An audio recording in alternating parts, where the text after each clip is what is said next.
There's a moment every writer knows. Not the good one. Not the one where the words come faster than your hands can catch them and you look up and 3 hours have passed. That other moment, right? The one where the page stays empty, where every sentence feels wrong before you finish it, where the silence gets louder the longer you sit there. Alan Wake knows that feeling. He's a best-selling horror novelist who hasn't written a word in 2 years. His wife has brought him to a small town in Washington state called Bright Falls, hoping that the change of scenery will shake something loose. It doesn't. And then she disappears. And then the pages start turning up. Pages from a manuscript he has no memory of writing. Pages describing things that haven't happened yet. Pages that, one by one, start coming true. The darkness that has been living inside Alan Wake's head is no longer a metaphor. It's outside now, and it's hunting him through the trees. Sam Lake and Remedy spent 6 years building that nightmare. What he found along the way was that the story he was telling about his character was also the story of his studio. And the only way through the dark was the same for both of them. You just have to write your way out. So join us as we turn the page on today's trip down memory card lane.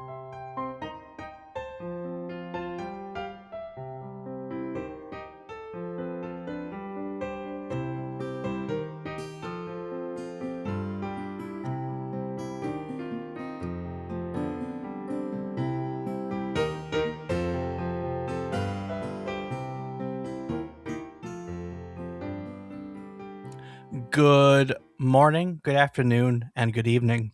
I hope these words find you well. Hello, and welcome to the 298th episode of our video game history podcast, A Trip Down Memory Card Lane. Each week, we'll tell you a story relevant to the current week in gaming history. It can be about a game or the people who have created it. It can be about a console or the technology that brought it to life. We often talk about the companies that bring it all together, making our hobby video games a reality.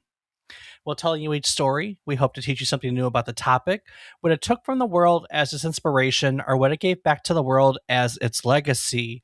Today, we are looking back at Alan Wake, the 2010 psychological action thriller from Remedy Entertainment that handed players a flashlight, filled the world with darkness, and asked a question most games never bother with.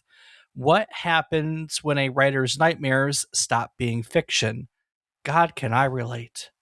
Developed by Sam Lake and his team over 6 years, rebuilt from the ground up halfway through, and released into one of the most competitive windows of its generation. It was a game that almost didn't exist, and one that refused to be forgotten. I'm David Casson, and as always, I'm joined by my co-host, who I have no doubt would approach Bright Falls with tremendous confidence, make excellent decisions right up until the moment the sun went down, and then spend the rest of the game sprinting toward every light source he could find while narrating his own terror in real time. He is, of course, my brother, Rob Casson. Rob, be honest. This is a game about a writer. And so my question to you is, are you the kind of person that when you play a video game, you read everything that you come across, or are you the kind of person that just kind of ignores all of the written material and runs through everything to get through the game? I think it's about a 50-50 mix, Dave. Does it depend on the game? It definitely does, and it's not like, oh, I think this game I'm going to do this for, and this game I'm not, based on anything. It's just like, when I first start playing the game, how much does it draw me? It's like a good book. Is there a great hook that draws me in, or is it just that I want to play the game because the game is fun, but I don't give a shit about the story? So have we read the books in Skyrim? I started reading a few of them, but most of my time was spent exploring dungeons. So we don't know the history of Emperor Septim. Nope. That's a shame. It's an interesting story. I'll take your word for it. Maybe one day I'll read it, but not tonight. No, definitely not tonight. We have other things to talk about tonight. Are you familiar with Alan Wake? Um, I believe that my knowledge of it was when you were playing through the second. And I showed you the music one. You showed me the music one. That's one of the best levels in the history of game design. Oh my god, do I love how much that broke the fourth wall. It was fantastic. I'll give you that. But It it does is beg the question, brilliant. Dave, and I feel like I already know the answer on this, just knowing you in general. But are you the type of person who reads everything, Absolutely. every game? I wouldn't say absolutely every game. I think I'm very much like you in that I have to be interested in it because you're absolutely right, right? There are you go into game in two different ways. You either want to be immersed in the world and take your time with it, as in you're a completionist, or you just want to get to the end. Like those aren't the same thing to me. You either have to be into it one way or the other. So, um I have read the books in Skyrim. Could I tell you what they're about? No. I don't know if that's a good thing or a bad thing. But there's a lot of games that does add to it. Like Skyrim comes to mind, The Witcher comes to mind, some of the random stuff that you find. Nah, I don't know if that's really reading. I don't know a lot of games.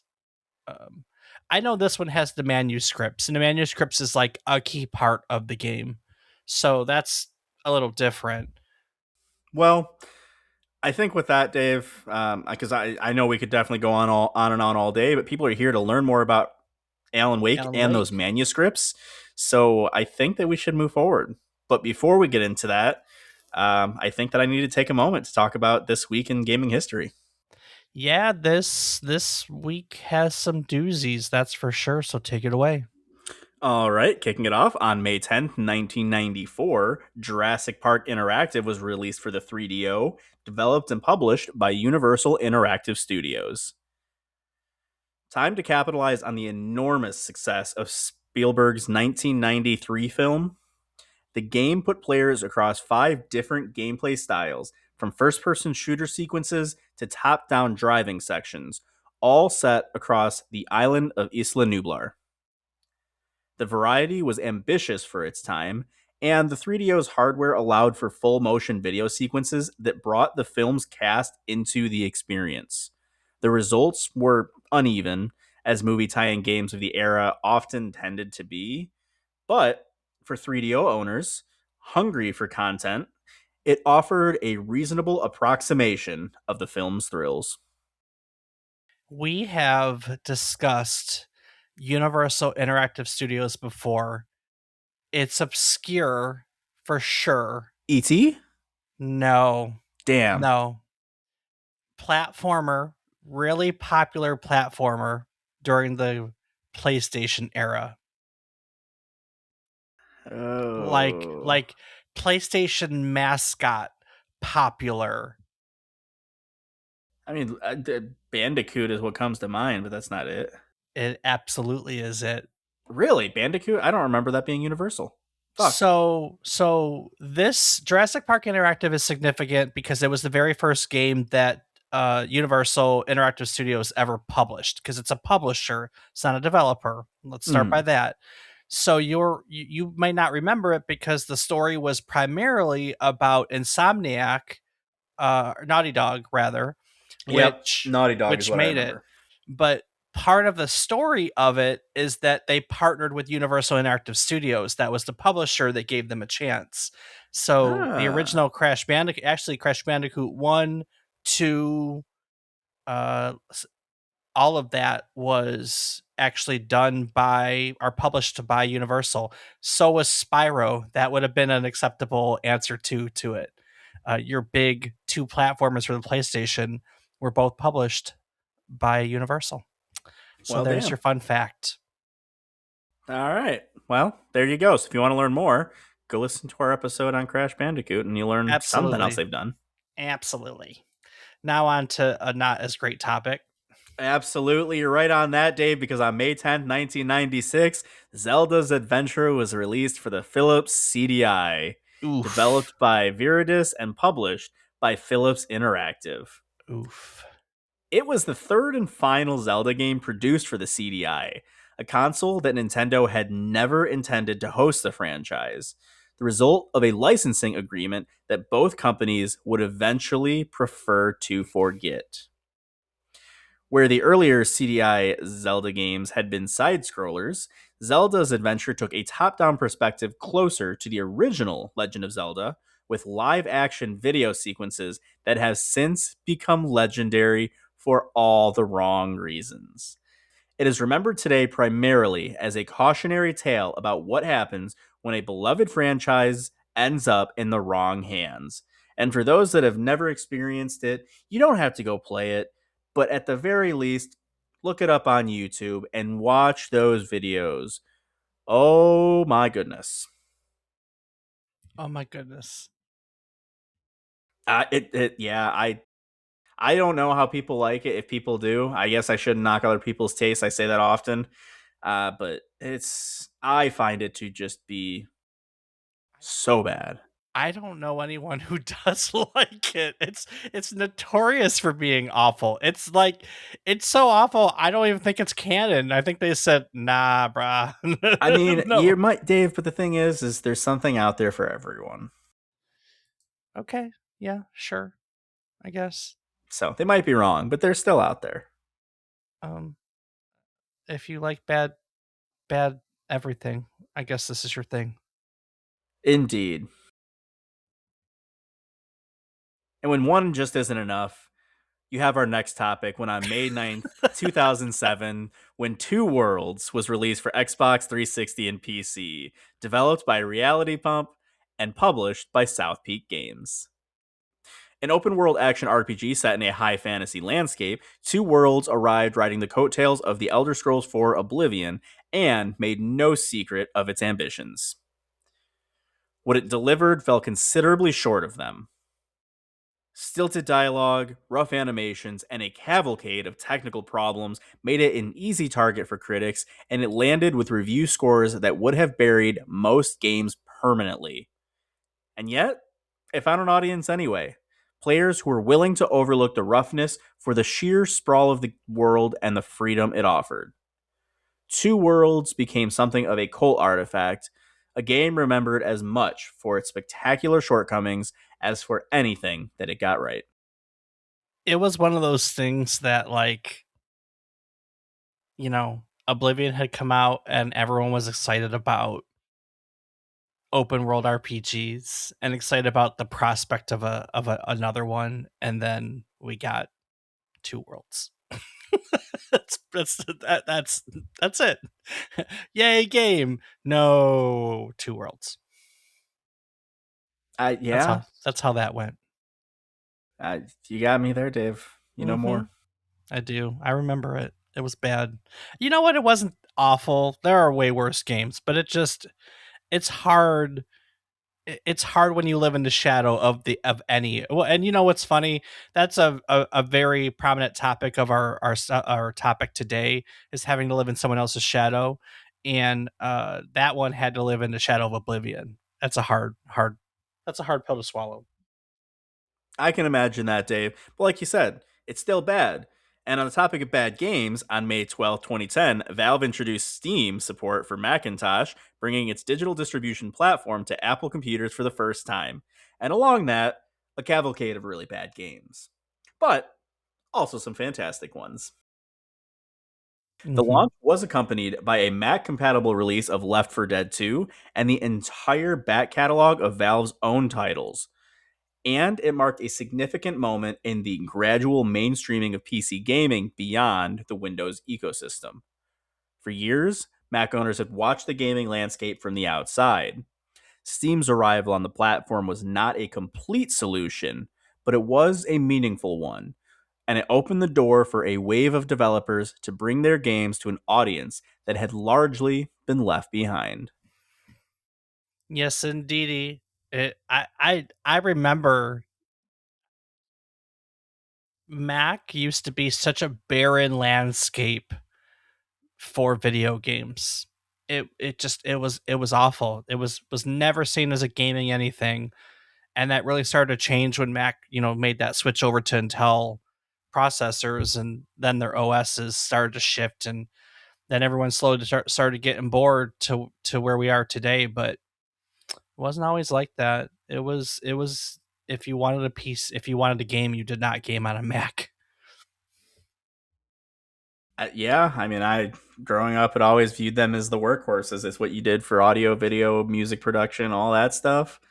Um, Not really for gaming. It was for getting the work done. Absolutely true.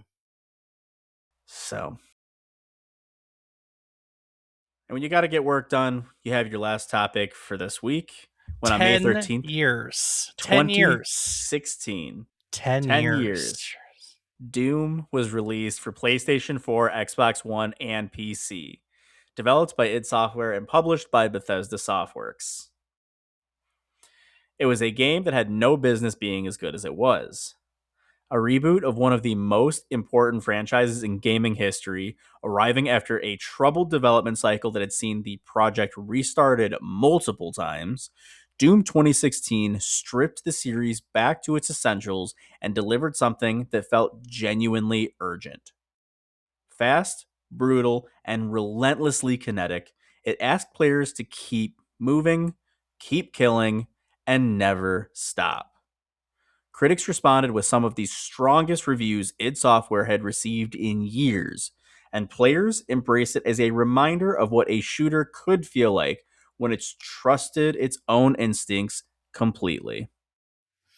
It's crazy to think that the modern iteration of Doom has now been around for a decade. It is definitely insane to think that. But still, I mean, it's such a great game.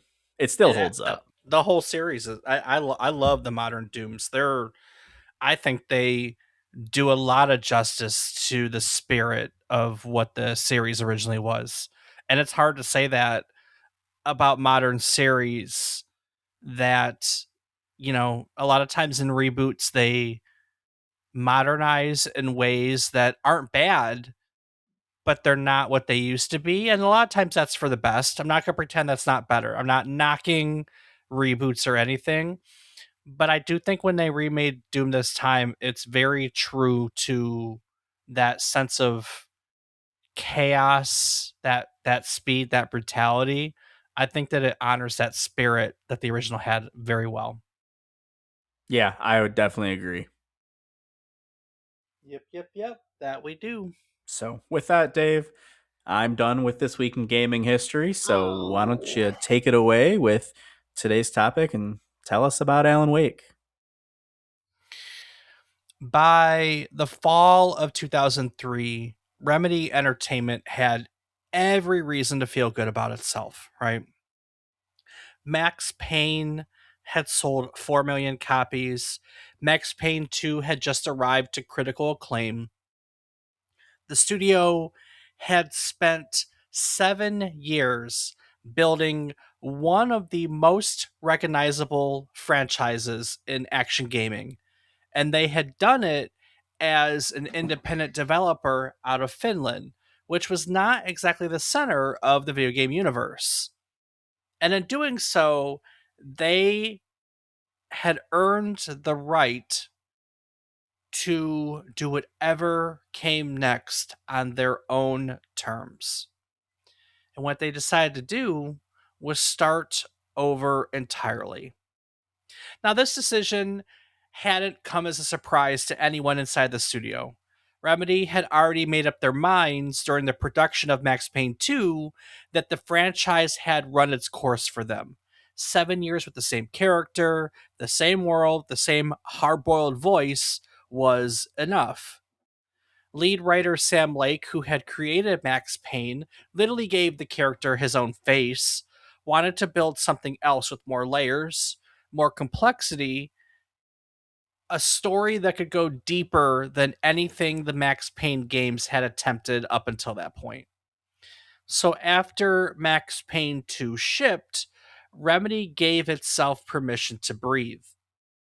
And then it spent more than a year trying to figure out what came next. They ended up going through several concepts before something finally clicked. And the idea that finally stuck was built around a horror writer named Alan Wake, a small American town in Washington state, and a simple but striking premise: darkness was the enemy and light was the weapon. Now, Sam Lake wanted the story structured like a season of television, with cliffhangers and the irresistible pull of one more episode. And the world he imagined was enormous.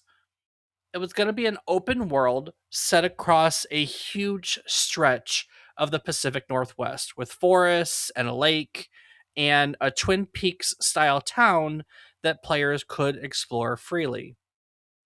Now, to get that right, Remedy sent a research team to Oregon and Washington State and across into Canada.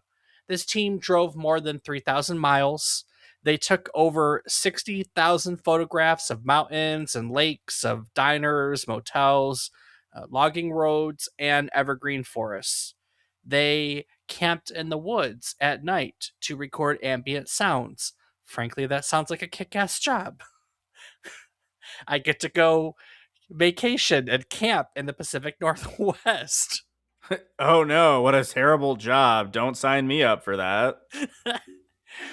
They even asked Microsoft's Seattle offices to photograph specific shrubs and trees when gaps appeared in their reference library. When they finally built the night sky over what would become Bright Falls, they used NASA star maps to make sure that the constellations were accurate to the Pacific Northwest. Nobody would probably notice that detail, but they would feel it. They were dead set on building this just complete open world and put a lot of time, effort, and detail into it. In May of 2005, without a publisher and without a finished game, Remedy took what they had built at the time to E3. And what they ended up showing was a technology demonstration. Alan Wake was running through a world of extraordinary visual fidelity. A small town backed by mountain ranges and a vast lake, with a dynamic day and night cycle and weather that changed in real time. There was volumetric lighting. It had a fully modeled atmospheric scattering. Like, it looked gorgeous, with a draw distance of nearly 2 kilometers. Greg Casavan at GameSpot called it quite impressive, and he wrote that the engine scaled beautifully from a wide view of the entire landscape down to Wake himself standing next to his station wagon looking uneasy. But beyond that, what the demo did not show was any actual gameplay to speak of. That detail would matter in a moment. For now, the reaction was exactly where Remedy needed, right? The hype was immediate and enormous. A year later, at E3 2006, Microsoft Game Studios announced that they would be publishing Alan Wake exclusively for the Xbox 360 and Windows Vista. So the tech demo a year earlier did its job. Found someone to sign up. Found a big someone to sign up, to be fair, right? Everyone wants Microsoft to be their partner. That's the cloud of one of the biggest companies in the world, you know? Oh, absolutely, Dave. Microsoft's senior director of business development at the time called it a phenomenal title. Remedy's creative director had said that they put a lot of effort into finding the best publisher match, and they were truly excited about the partnership. What neither of them said publicly was that behind those stunning visuals and the glowing press coverage, Remedy was still trying to figure out what kind of game Alan Wake actually was. The problem was the open world. Remedy had built something genuinely beautiful. The forests were dense and atmospheric. The town felt lived in. The engine could render vistas that genuinely looked like the Pacific Northwest rendered in a fever dream. But when they tried to make a thriller inside of that, something kept going wrong. So when you think about it, a thriller is built on pacing, on control, on the slow tightening of dread, the careful placement of tension and release, the sense that the story is moving somewhere specific and that you have no choice but to follow it. An open world resists all of that. When the player can go anywhere and do anything, that type of story loses its grip. The atmosphere bleeds out into the openness of it all. You cannot build toward a terrifying moment if the player has just spent 20 minutes wandering in the wrong direction or arriving at a love scene in a monster truck. That last image was not hypothetical. It was something that actually happened during development, and it became shorthand inside Remedy for everything that was not working. When you have a player showing up to a love scene in a monster truck, it was said throughout the studio, you know that something is wrong. On top of the structural problem, the gameplay concept kept drifting. The core idea was the core idea of light versus darkness was sound, but the open world kept pulling it towards something it was never meant to be. If night was dangerous and the day was safe, it made certain logic to spend the daylight hours preparing, gathering resources, and building defenses. And so the game began sliding towards survival mechanics. Finding gasoline for generators, portable lights rigged up around a safe parameter, that kind of thing. They were building an evacuated world with no ordinary people in it, just Wake and the darkness and the things the darkness spawned. And it was heading in the wrong direction. So this team is trying to figure this all out. They're building this beautiful world and they're developing these mechanics. And Sam Lake, the head writer, the face of, if you need to put a face to it, the face of Max Payne, he's trying to write a story around all of this. He finds himself working on a version where a volcanic eruption under Cauldron Lake, the lake in the game, has forced everyone out of the area. There were stationary enemies that functioned as portals, spawning creatures into the open world.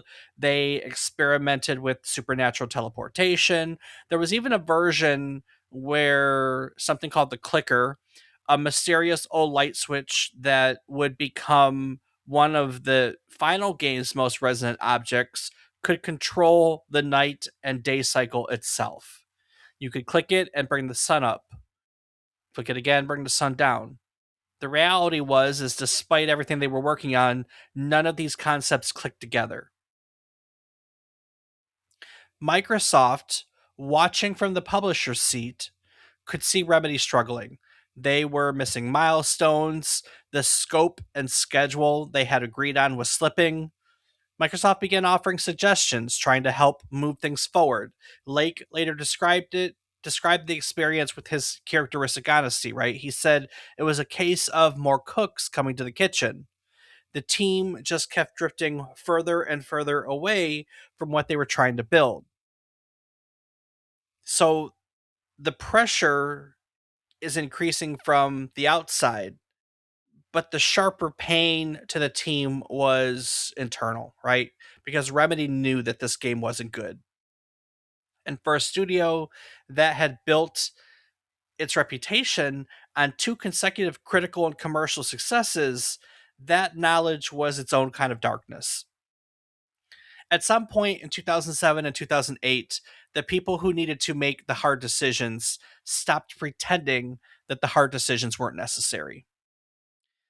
Sam Lake and the rest of the leads on the project formed what they called the Sauna Group. The name, honestly, characteristically Finnish, right? Everyone knows about the Finns and their saunas, Lake said later, and the idea was all the same. You step into a room, you close the door, and you stay in there with all the heat and all that pressure until something gives.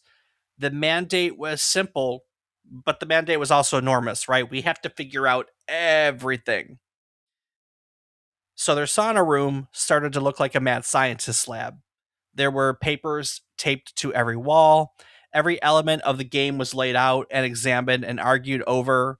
The goal was not necessarily to throw away what they had built, because they had spent years building a world. That world was real and it was detailed and it was very expensive. The goal was more so to find the game that was hiding inside of it. What emerged over those 2 months was a fundamental reimagining of what Alan Wake was.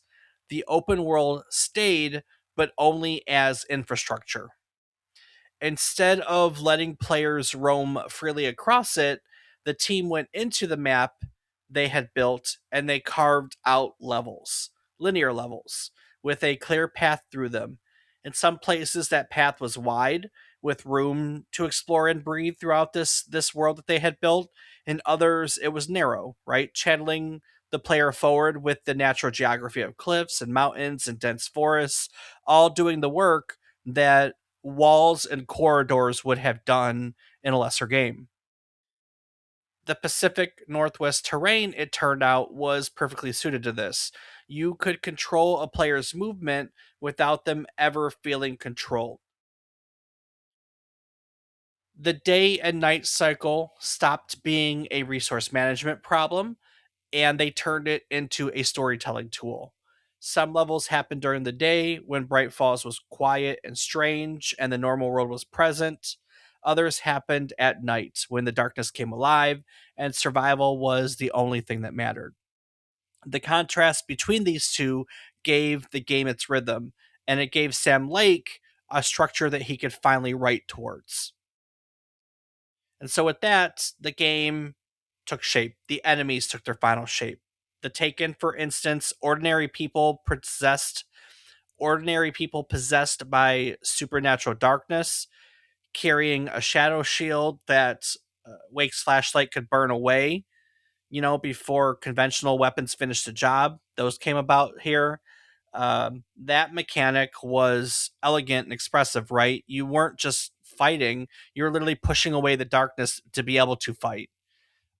Safe havens emerged as a design element once they figured this out.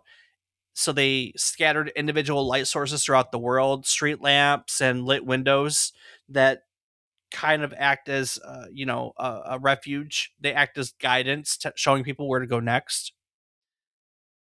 So the instruction became follow light, right? And that was also the theme.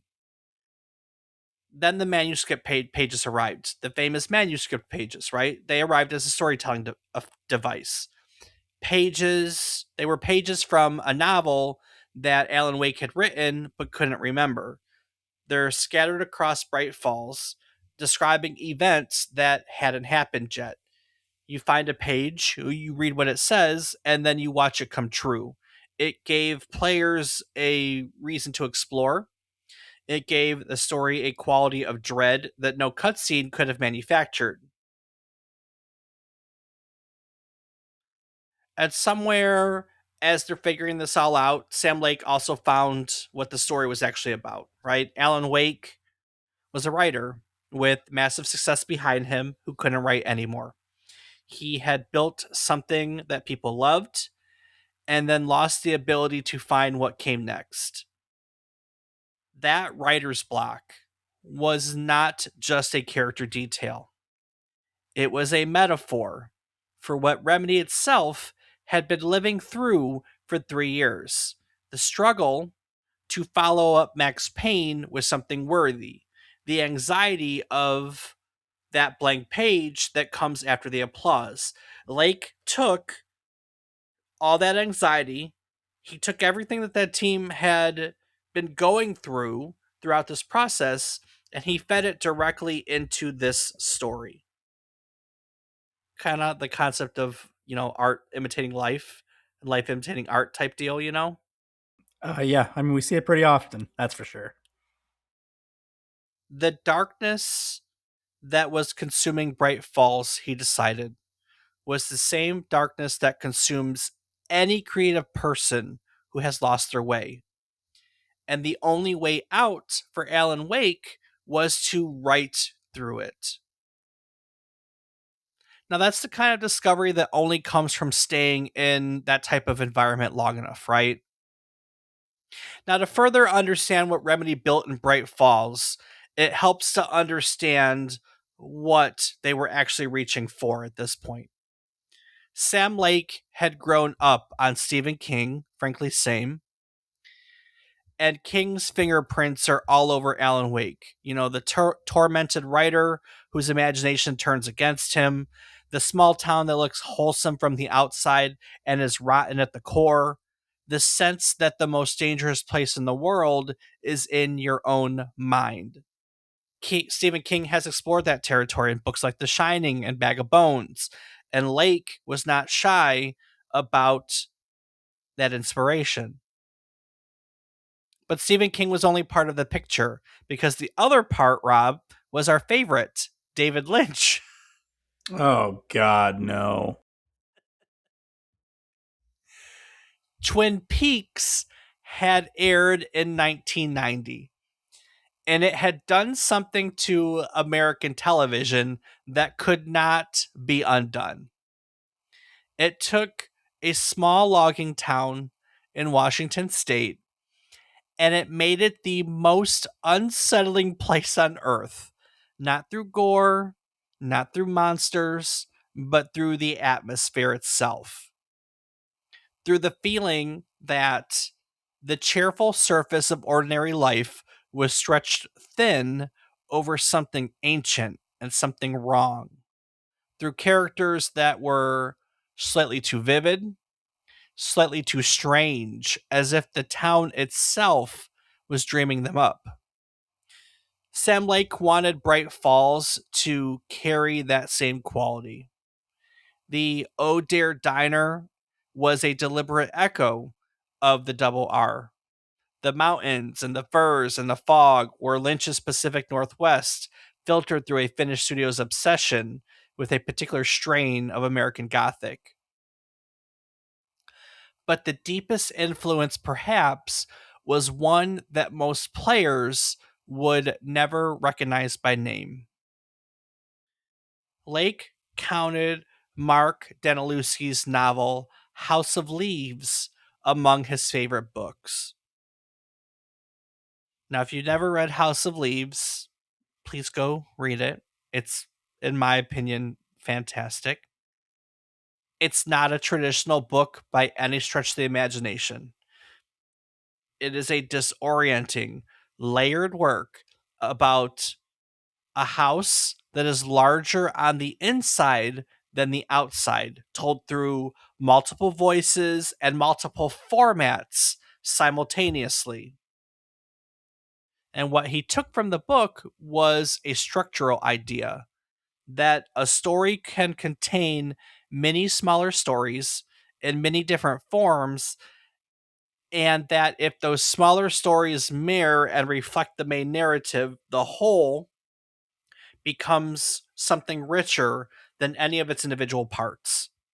In Alan Wake, that idea is expressed through the manuscript pages, the in-game television show called Night Springs, the radio broadcast, the novels, and the product labels scattered all throughout the world. Every one of those was that different format, that the voice from somewhere else. The Every one of them was a different angle on the same darkness. And at the center of it all was the light. Lake had carried a specific image with him since childhood. There was an old light switch that he had found in a rundown outbuilding on a farm. It was something rusted and mysterious that he had treated as a magical object, a clicker with secret powers. And it was only when he was building Alan Wake at this point that he understood what it meant. In the world of the game, the monsters that your imagination conjures in the dark are real, but they dissolve when the lights come on. Darkness is madness and nightmare, light is sanity and safety. The clicker, that simple childhood symbol, became, well, the perfect symbol for everything the game was trying to say. Follow the light, find the next lamppost, keep moving through the dark. And it also, as they all came to understand, again, became a metaphor for the act of writing itself. The only way to defeat the darkness in Alan Wake is to finish the story, to write your way out. For a game built by a team that had spent years lost in their own creative wilderness, so to speak, that was not an accident. Now, Alan Wake went gold on April 27, 2010, after nearly 6 years in development. Release was right around the corner. The team had grown from the small core that started, concepting in Finland after Max Payne 2 to around 55 people at peak production. That's still a remarkably small number for a game with this scope and ambition. They had built their own engine from scratch because nothing available could do what they needed. They had driven 3,000 miles through the Pacific Northwest and taken 60,000 photographs. They had thrown out years of work, locked themselves in a room, and rebuilt the game from the inside out. Their managing director at the time had later said that they had bet the farm on the game. That was not an exaggeration. But they got there at the finish line. Alan Wake was released on May 14th in Europe and May 18th in North America, an important date that we'll cover in just a moment. Rob, hearing about the development of Alan Wake, 6 years, complete rebuild through halfway through, 55 people constructing an entire engine from scratch because nothing else could do what they needed. That all makes me genuinely grateful that starting a podcast doesn't require nearly as much effort. Yeah, there's no sauna interventions, no 60,000 reference photographs, and no throwing off 3 years of work and starting over. Exactly. Usually, we would never throw out 3 years of work. It's easy because we use Zencaster. It's the all-in-one podcasting platform that takes the chaos out of the process entirely. You just log in from your browser, hit record, and you're instantly capturing studio quality audio from your browser and up to 4K video. There is no complicated setup, no custom-built engine, no camping in the woods to record ambient sounds. What about when things go wrong mid-recording? Because that's always bound to happen. Well, that's where Zencaster's multi-layered backups come in. Even if your connection drops, your recordings stay safe in the highest quality. No lost work, no starting over. And editing? Don't tell me that it's going to take 6 years. Not even close. Hopefully it's done soon.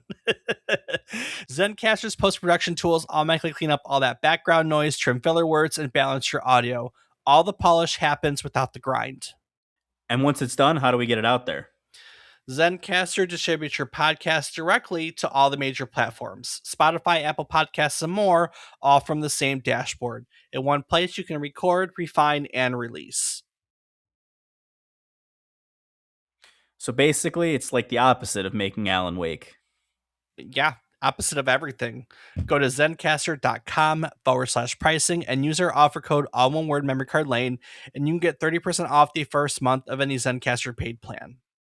If you've got a story to tell, Zencaster makes sure that the only darkness is in your content. No sauna is required. That is right. Head over to Zencaster, use our offer code, all one word, memory card lane, and get 30% off your first month. And now, after all that, what did Alan Wake actually leave behind? Well, Rob, May 18th is an important date because on the same day, Rockstar Games released Red Dead Redemption. The timing was brutal.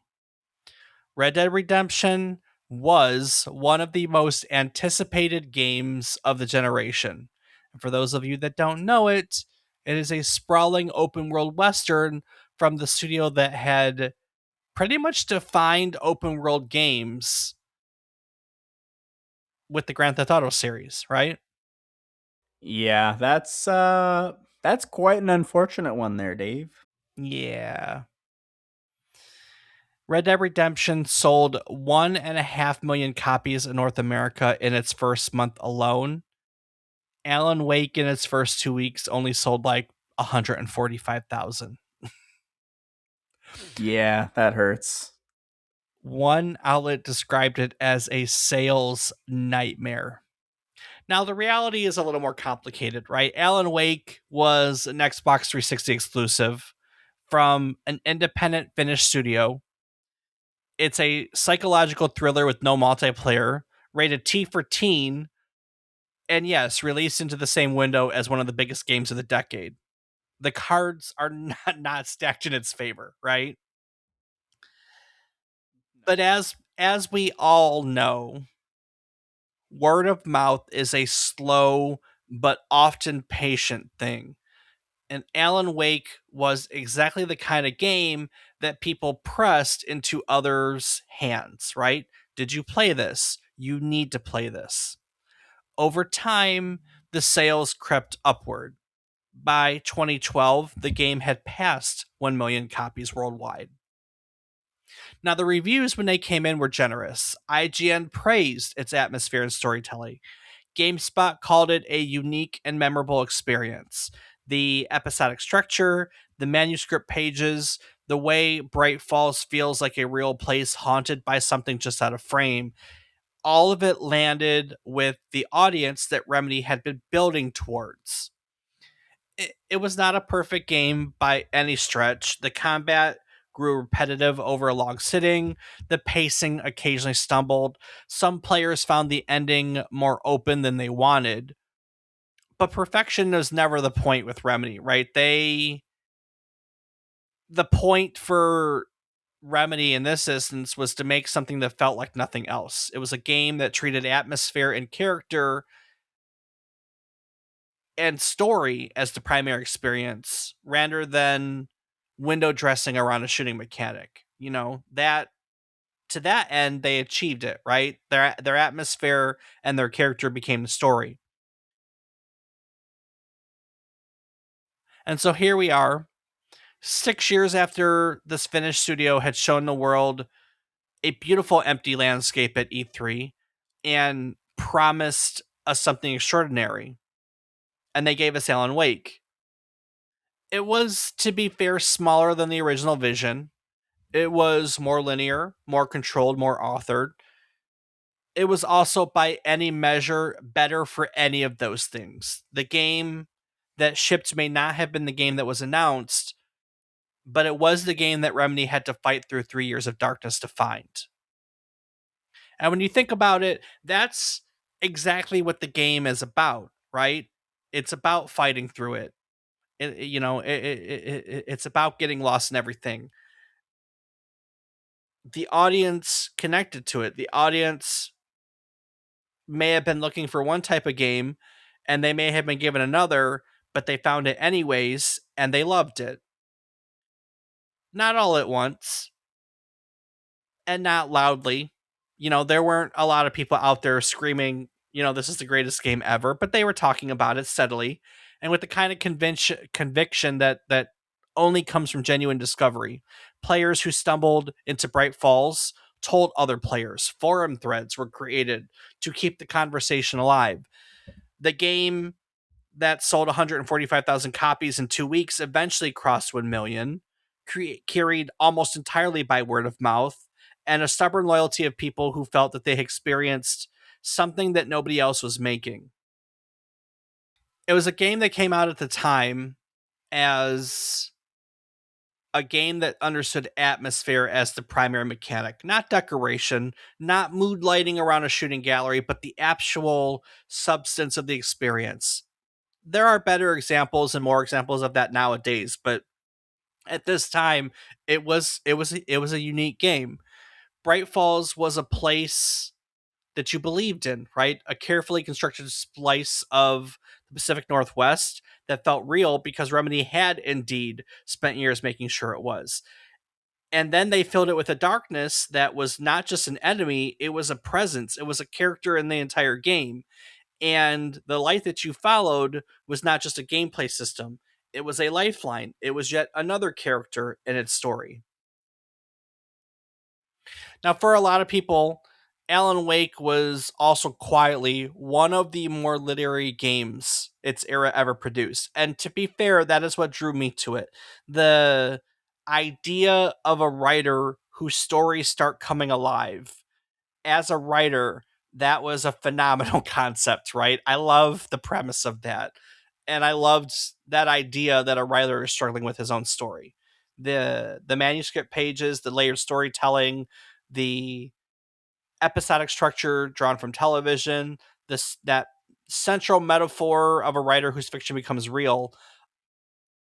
All of that was phenomenal. All of that pointed towards the studio thinking seriously about what games could do with the narrative if they choose to take it seriously.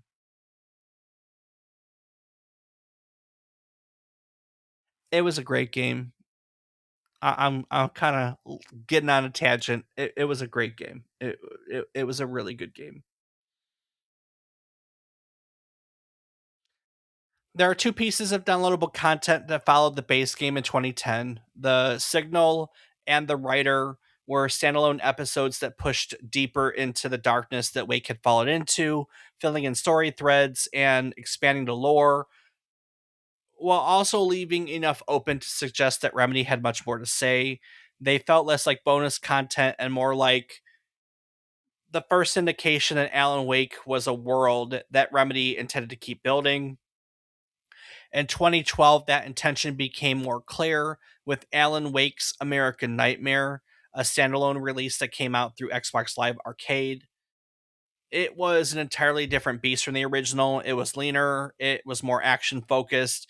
It was built around this looping structure that sent Alan Wake through the same Arizona desert location multiple times as he tried to break through a time loop that was orchestrated by his dark double, the antagonist of everything, a character called Mr. Scratch. It wasn't a full sequel. It didn't pretend to be a full sequel, but it was sharp and confident and genuinely fun, and it deepened the mythology around Alan Wake in ways that rewarded players who had spent time with the original. It also really emphasized the idea that Mr. Scratch was the major antagonist. Scratch is a like a sinister doppelganger. It's his evil twin, basically. You know, basically the his evil twin who takes Alan Wake's place in the world while Wake himself was lost in the darkness. So they kind of switch between the dark and the light worlds. The story laid down between Alan Wake, these DLCs, and American Nightmare would take more than a decade to resolve. Because at this point, we got nothing but silence. In 2017, Alan Wake was actually delisted from all digital storefronts. Oh, damn. The rights situation between Microsoft, who held the platform exclusivity, and Remedy, who owned the intellectual property, had become complicated enough that keeping the game available was no longer straightforward. And so it was the decision was made just to take it off everything. For several years, if you wanted to play Alan Wake and you didn't already own it, the only way to play it was to find the original discs and hardware that was old enough to run them. So go find an Xbox 360, with a physical copy. Couldn't like download it on Steam or anything. For a game that fought so hard to exist, it was a quietly painful footnote in its history.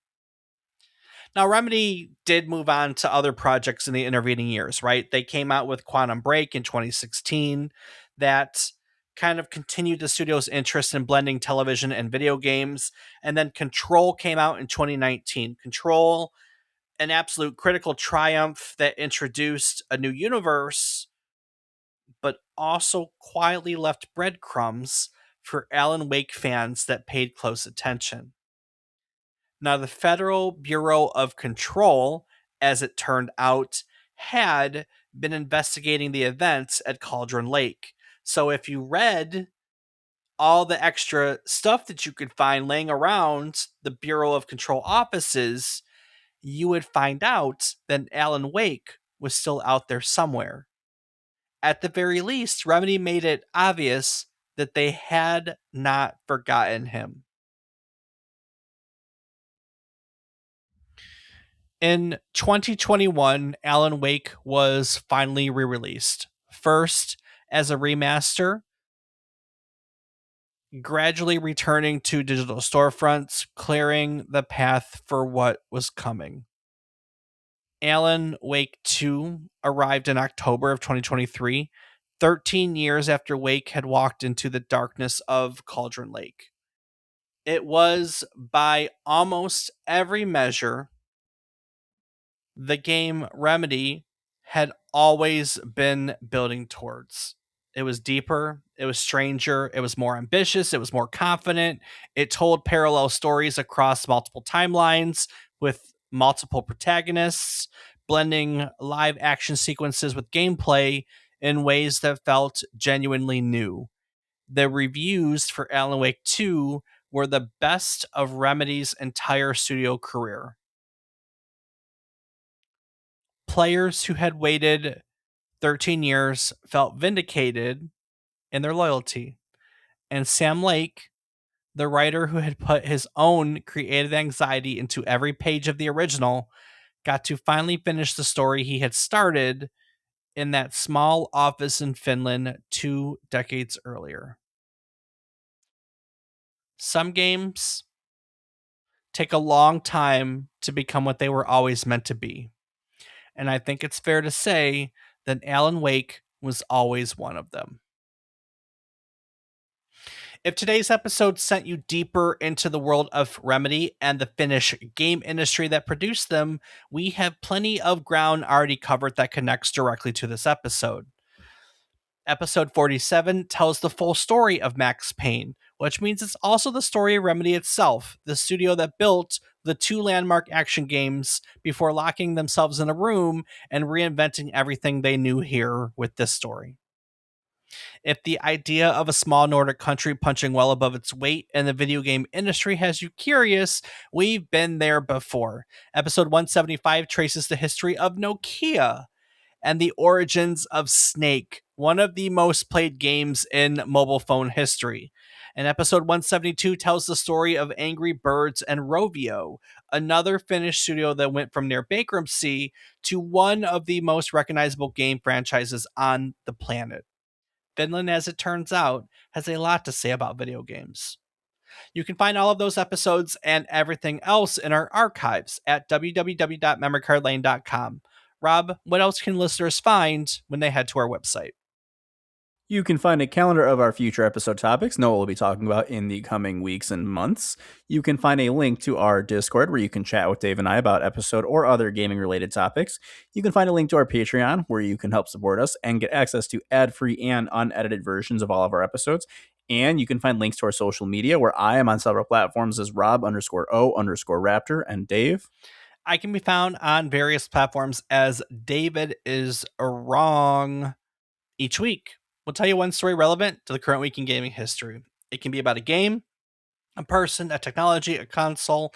We've covered places before too.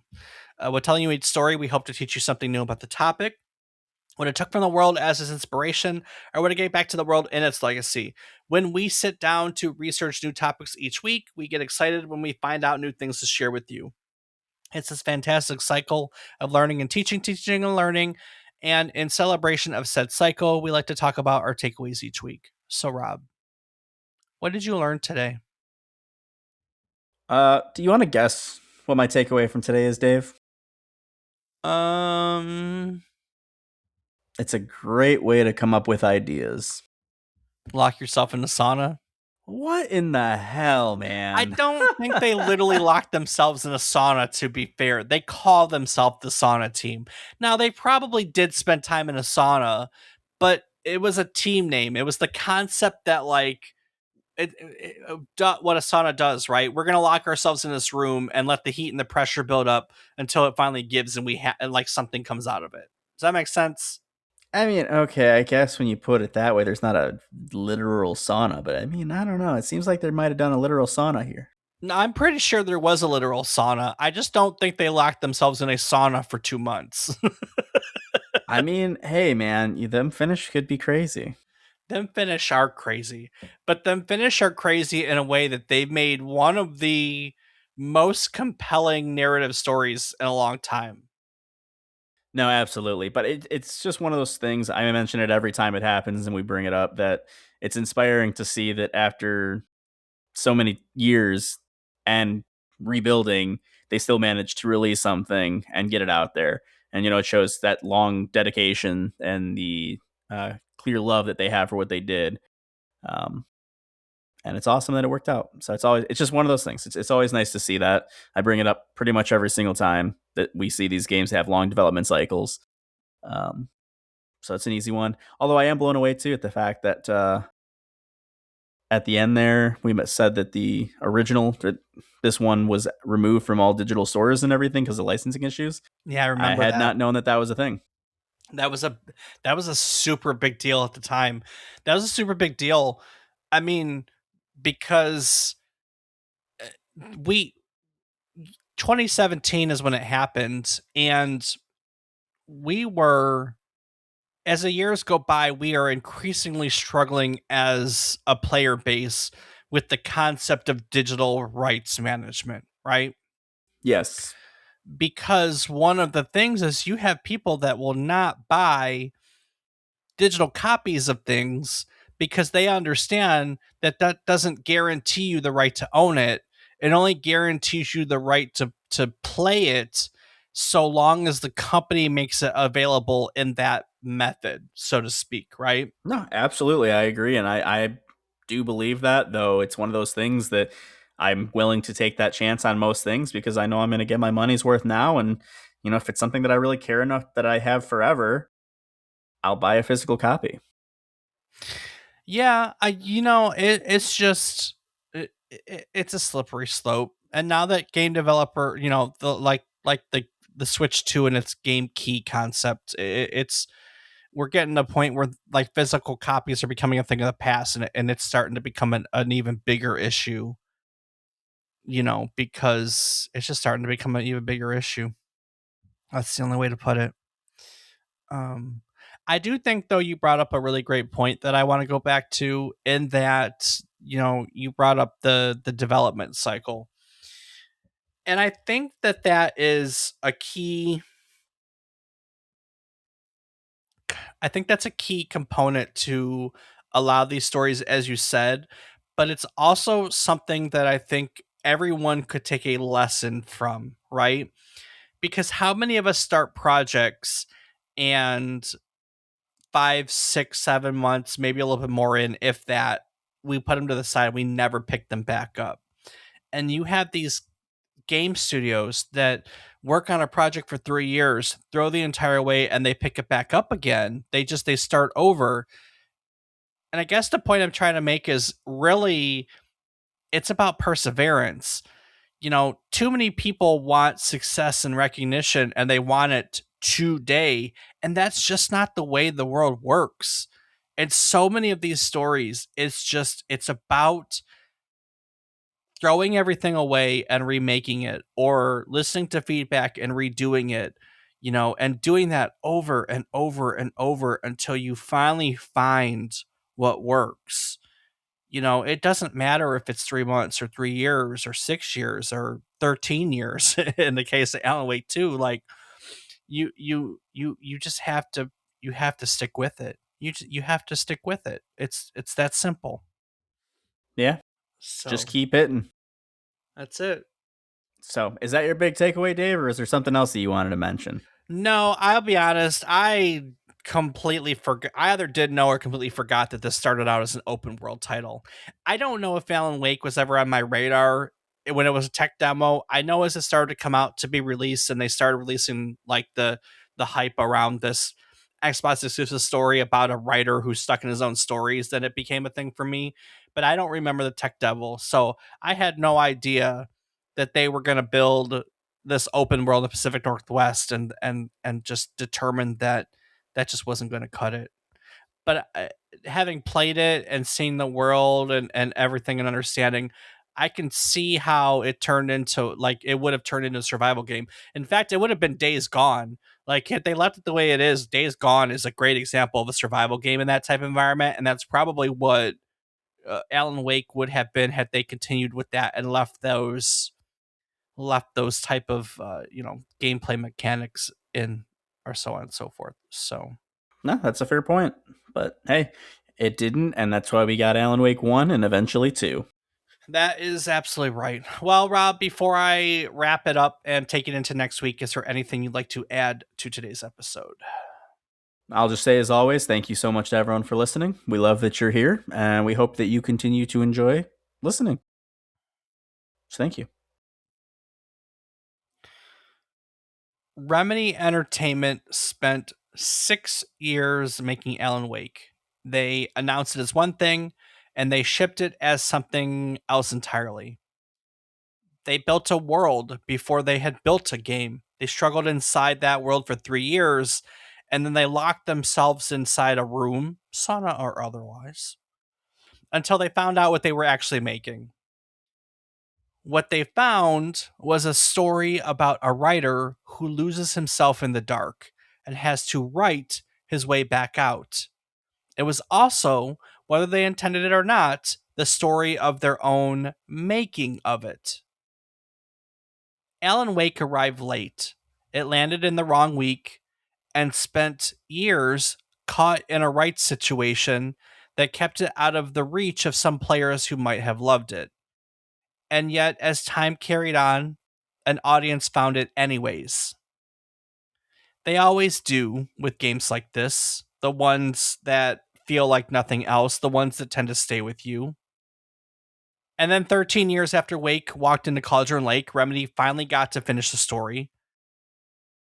And so the fact that Alan Wake 2 exists at all, that a small studio in Finland held onto a character and a world through years of silence and legal limbo and kept believing that there was more left to say, tells you everything you need to know about what Alan Wake meant to the people who made it in the end. And the fact of the matter is when you look at it, some stories take a long time to find their way into the light. Next week, we are trading the forests of Bright Falls for something a little more subterranean. In 2001, a studio called Volition did something that sounds simple in retrospect, but had never quite been done before. They gave players a sledgehammer and told them that the walls weren't just decoration. Red Faction didn't just let you shoot your enemies, it lets you bring the ceiling down on them, collapse the tunnel they were running through, and dig your way around obstacles that every other game would have just made you fight through. So join us next week as we dig into the rebellion, the technology, and the studio that blew a hole through the rules of a genre on next week's trip down memory card lane. Do the thing. Skibidi-dum-dap-dap-dap-doo-ow.